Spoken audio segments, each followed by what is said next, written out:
Remember Bambi? Well, you're about to meet Simba. When the dust settles on this summer's movie Stampede, the Lion King may have the last roar. Beauty and the Beast and Aladdin breathed new life into the Disney kingdom. Now, Disney has given eye-to-eye rare access to the birth of its latest animation, The Lion King.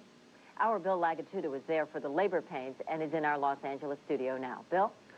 Connie, Disney has had much more success lately with its animated pictures than its live-action films, which explains, I think, why the people you're about to meet have put so much into this latest project.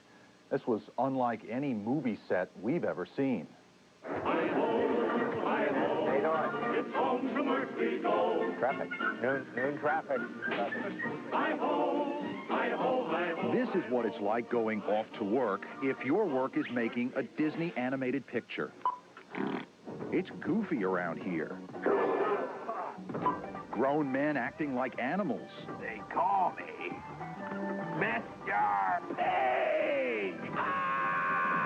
Real animals posing for portraits. Alrighty, what do we got here? What you've got here is your basic making of a blockbuster. Oh, cool. Let an old pro show you how it's done. Yes, sir.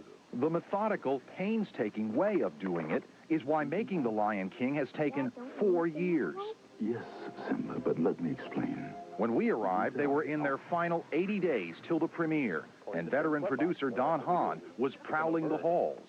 So at this point, how much of the film is left to be done? We have about a third of it left to go, left to color. So it's kind of a mad dash for the tape right now. Okay, so all I'm saying is as he's now moving in here, That's Jeffrey Katzenberg, chairman of the studio, pushing some editing buttons. Coming at it. Pushing everybody's buttons, really, to make sure The Lion King is born on time. There's more to see than can ever be seen. The music was composed by Elton John.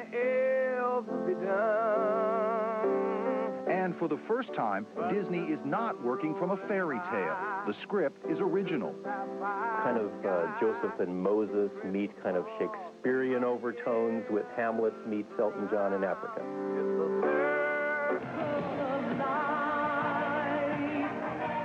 Still, it is a classic Disney-esque coming-of-age story. Set in Africa with no humans in it, only animals, it stars the noble Lion King Mufasa, his young cub Simba, who must learn the meaning of responsibility. One day, Simba, the sun will set on my time here and will rise with you as the new king. And this will all be mine? Everything. I will be king. But the evil Uncle Scar has plans of his own, and the film takes on a darker tone, chilling at times, and definitely more adult. No, fool, we're going to kill him. And Simba, too. This movie goes to where no other animated movie artistically has ever gone before. Is this the kind of movie that Walt Disney would make? Please, please, please, don't anybody ever say, what would Walt have done? I don't have a clue. None of us know what he would have done. How does the studio of the Seven Dwarfs make an animated feature today? The answer, we found out, at least technically, is just about the same as when Walt was running things. In other words, the cartoon character must seem to have a cartoon brain. Wait.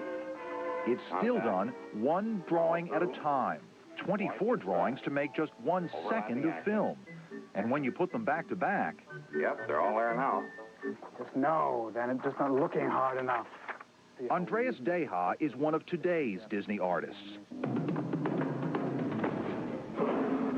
He was assigned to draw the film's heavy, the wonderfully wicked Scar. His head is lower, his strides are a little longer. Precisely. So I'm giving you a real typical Scar, sort of smug expression. He's got But even before the first facial features are put on paper, the artist needs to hear the character. I despise guessing games. That's because in animation, the voice is recorded first. You're so weird. You have no idea. You have no idea. Academy Award winner Jeremy Irons had played villains before, but never acted like this. I'm only looking out for the well-being of my favorite favorite nephew. How do you make that voice into a character? You're not using your face at all. You're not using your body. You try to have the sound tell all the story. But I suppose you'd have found out sooner or later. Then somebody listens to that and puts the face on that's making that sound. And that is quite extraordinary. I mean, I think that is true animation.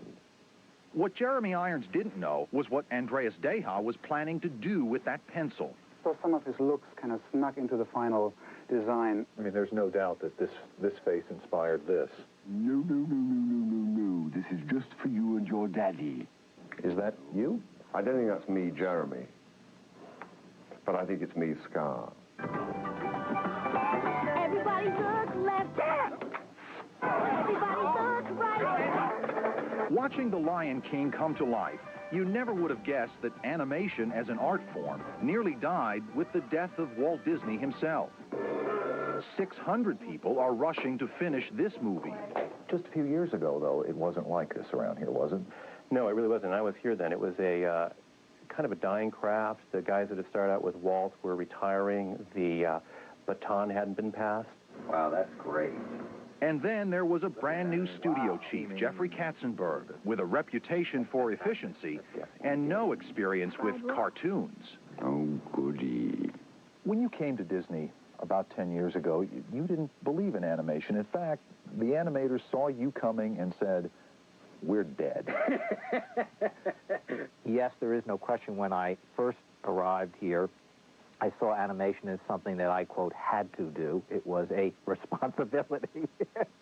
There is no question that, you know, in the course of doing our responsibility, and that I fell in love with animation. Beauty and the Beast. So did America after this little mega hit, and then this one. All right! Hang on to your turban, kid. The Lion King has much of the same Disney humor. Why do I always have to save you? Sergeant. Yes. Sir, news from the underground. Same Disney heart. Dad, we're pals, right? Right. But how will children react to this? A heart-pounding scene which actually shows the murder of King Mufasa.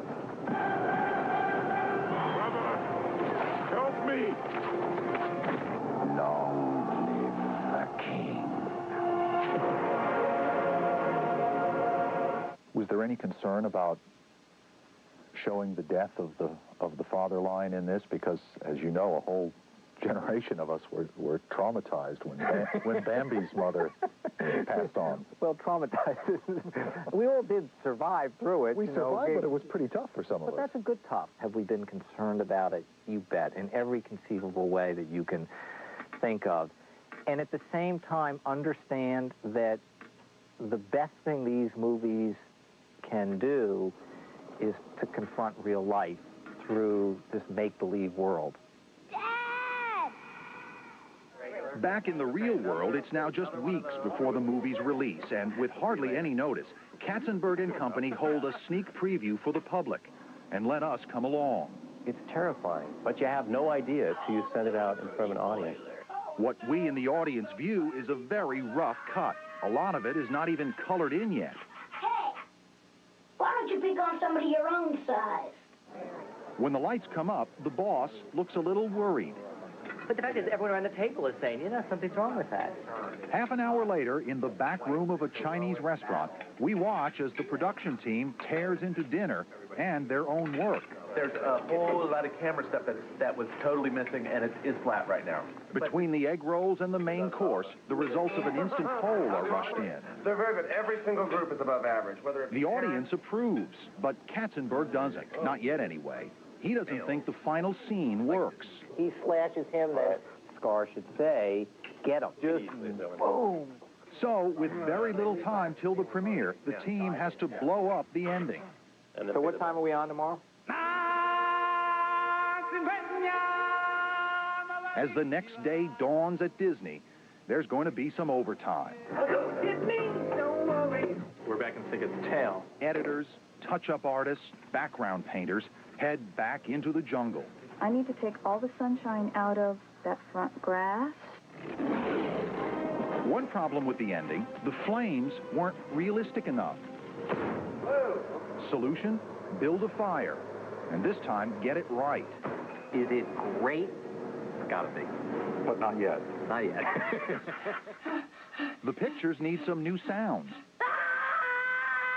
Which means one of the actors is called back to record some important bits of dialogue.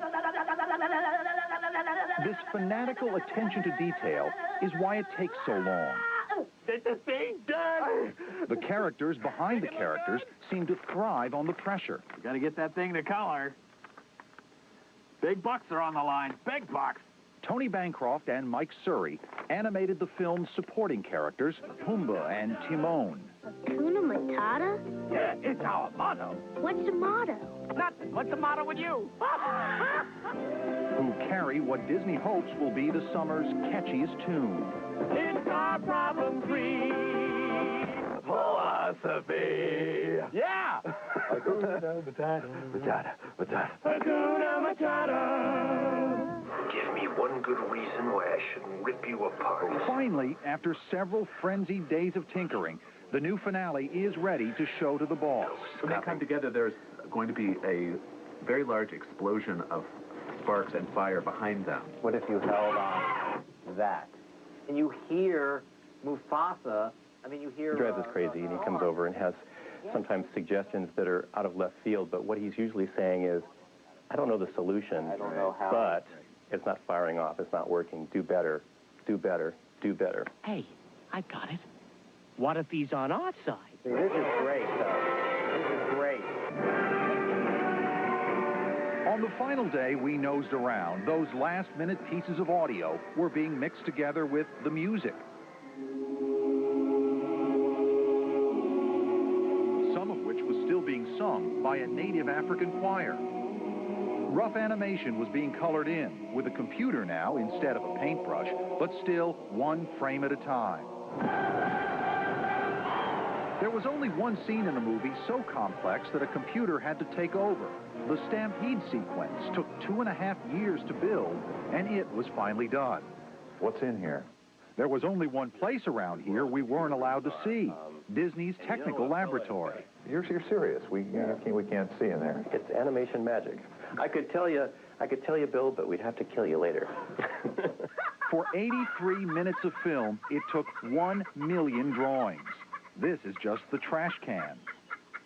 At the end of this long day, even we were a little out of breath. But by the time we sat down with Jeffrey Katzenberg in his private screening room, he was finally happy. On a scale of 10, we need an 11, and I think they delivered a 12. Now, Bill, I know you're too modest to tell everybody, but I hear that you are Disney's newest discovery, and we have your screen test. Let's take a look. I can see Jeremy Irons right now. I can see him right now. There we go. Looks like Scar to me. Well, ta-da. It looks like one of Scar's brothers, maybe. All I have to do is do this 24 more times per frame. And you've got a whole second of action. And we've got a second of it. Bill, that was really good. You're so professional. Years ago, I thought I might want to be a cartoonist. Didn't quite work out, but it was such a great thrill to sit down next to Andreas Deha. He's one of the best of the best. Very, very, very much fun. Oh, I'll bet. Well, don't even think about letting Disney steal you away from us. We're not going to let that happen.